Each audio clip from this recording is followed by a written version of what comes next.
Siapa yang tak mengenal sajian nasi komplit khas Sunda ini? Selain enak, ternyata nasi timbel juga merupakan salah satu menu makanan yang mewakili 6 sekaligus cita rasa dominan khas Sunda yang tersaji dalam satu buah hidangan makanan.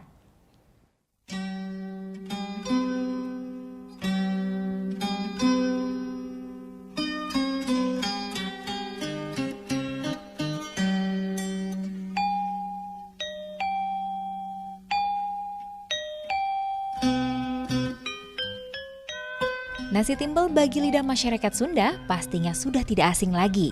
Hampir di setiap rumah makan yang menyajikan hidangan bercita rasa khas Sunda pasti menyediakan paket nasi timbel komplit. Ciri khasnya ada pada sajian nasi yang dibungkus dengan daun pisang. Bagi kehidupan masyarakat Sunda, daun pisang memang memberikan cukup banyak manfaat. Selain menambah aroma harum pada makanan, daun ini juga sejak dulu dimanfaatkan sebagai alas makanan saat dibawa bepergian, terutama para petani yang pergi ke sawah ataupun ke ladang. Proses serta teknik pembungkusan makanan dengan daun pisang inilah yang kemudian dinamakan dengan kegiatan menimbel dan menjadi asal mula nama dari makanan ini. Sebetulnya kalau dilihat dari timbel ini tadi sudah disinggung ya, bahwa ini adalah nama dan lebih tepatnya adalah teknik membungkus nasi dalam daun pisang, terus kemudian dikukus dan ketika matang konsepnya beda dengan menaruh nasi di dalam di dalam kelakat atau di dalam rice cooker ya seperti umumnya kita pakai sekarang.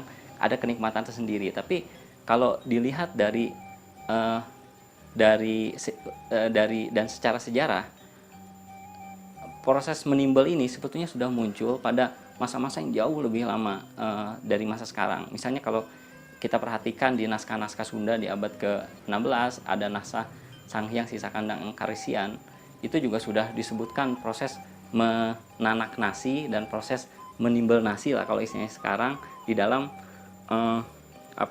mengukus di dalam daun pisang. Nasi timbel yang populer mulai era 80-an tersebut merupakan suatu pengembangan dan kreativitas para pengusaha kuliner di Bandung yang ingin menyajikan makanan dengan konsep hidangan sepinggan, yaitu menu lengkap dengan beraneka lauk pauk yang disediakan dalam sebuah sajian. Berdasarkan naskah Sanghyang Siksa Kandang Karesian pada abad 15 Masehi lalu, ada 6 rasa dominan yang melekat pada lidah orang Sunda.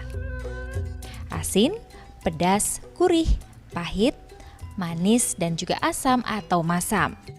Uniknya, berbagai rasa inilah yang kemudian digabungkan dan dapat ditemukan dalam sebuah sajian nasi timbel.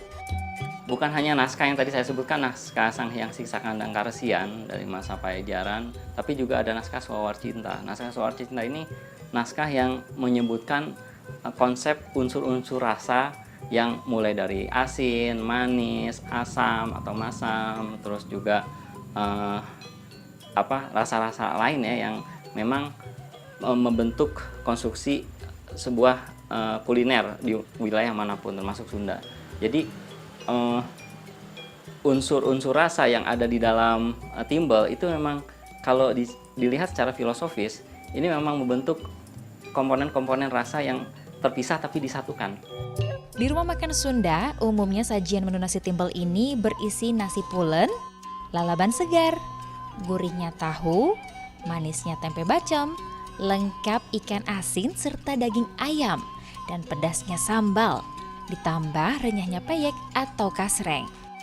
Yang tak boleh ketinggalan juga menu pelengkapnya, sayur asem. Sayur yang berisi melinjo, jagung muda, jagung manis, kacang panjang dan tomat ini juga memiliki cita rasa yang khas dengan rasa asam yang lebih dominan. Khusus untuk lauk pauk, kebiasaan masyarakat Sunda menyajikannya bervariasi.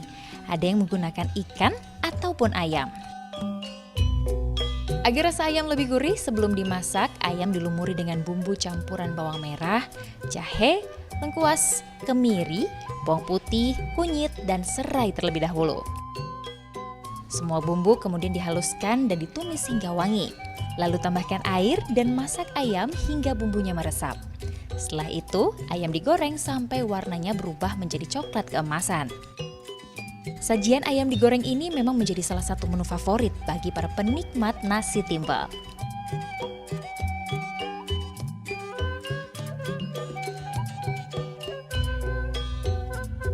Namun tidak hanya dengan cara digoreng saja, proses pematangan seperti dipepes juga bisa menjadi salah satu alternatif lain. Di beberapa rumah makan, hidangan olahan pepes bisa disajikan dengan ayam ataupun ikan. Tidak jauh berbeda bumbu yang digunakannya, hanya saja setelah dilumuri dengan campuran bumbu dasar, juga ditambahkan topping seperti serai, tomat, dan daun bawang di atasnya. Sedangkan untuk ikan bisa ditambahkan daun jeruk, daun bawang, kemangi, dan lengkuas agar rasa yang dihasilkan lebih segar. Seiring waktu, selain ayam dan ikan, sajian lauk pauk yang juga mulai digunakan adalah daging sapi. Semenjak sapi tidak lagi hanya digunakan untuk membajak sawah oleh masyarakat Sunda, kini gepuk juga hadir menjadi menu pilihan nasi timbel. Gepuk itu salah satu pilihan dari NTK, kalau nggak ayam atau gepuk bisa diganti. Gepuk itu salah satu menu khas Sinangeret juga. Dia terbuat dari daging sapi yang diolah sedemikian rupa hingga bumbu-bumbu menyerap. Nah itu nanti kita goreng, salah satu buat pilihan dari NTK itu sendiri. Sebetulnya itu perkembangan nasi timbel komplit itu dulunya, ini yang saya tahu nih sejarahnya, zaman dulu orang petani itu ke sawah, mereka membawa nasi yang dibungkus oleh daun. Nah setelah itu mereka ditimbel, kalau enggak makan di saung menggunakan daun. Nah untuk pelengkapnya, karena mereka selain petani ada juga peternak, ada peternak ayam, burung, dan yang lainnya. Sehingga untuk pelengkap dijadikanlah ayam goreng gitu, tahu tempe gitu, sambal lalap yang dipetik dari kebunnya gitu kan, dimakan di sawah. Nah sampai sekarang itu menjadi salah satu khas makanan tradisional Sunda gitu. Semakin kesini itu ada penambahan, ada sapi gitu kan, makanya kita bikin menjadi gepuk dari daging sapi itu sendiri. Sehingga tidak jenuh, orang biasa nasi timbel tuh dengan jambal, dengan ikan bilis. Nah kita Sinangeret mencoba untuk berbeda dari yang lainnya dengan menggunakan pepes teri ini. Saat ini tidak sedikit restoran cita rasa khas Sunda yang terus mengembangkan menu-menu warisan nenek moyang. Namun tentunya tanpa mengurangi ciri khas yang sebenarnya. Justru sajiannya menjadi lebih variatif dan rasanya lebih kaya. Hal ini sesuai dengan konsep yang melekat dan tergambar dalam sebuah hidangan sajian nasi timbel, yaitu kebersahajaan masyarakat Sunda yang berada di tengah kekayaan alam tanah Priangan yang melimpah. Indira Dewi, Bugi Pramudia melaporkan untuk NET.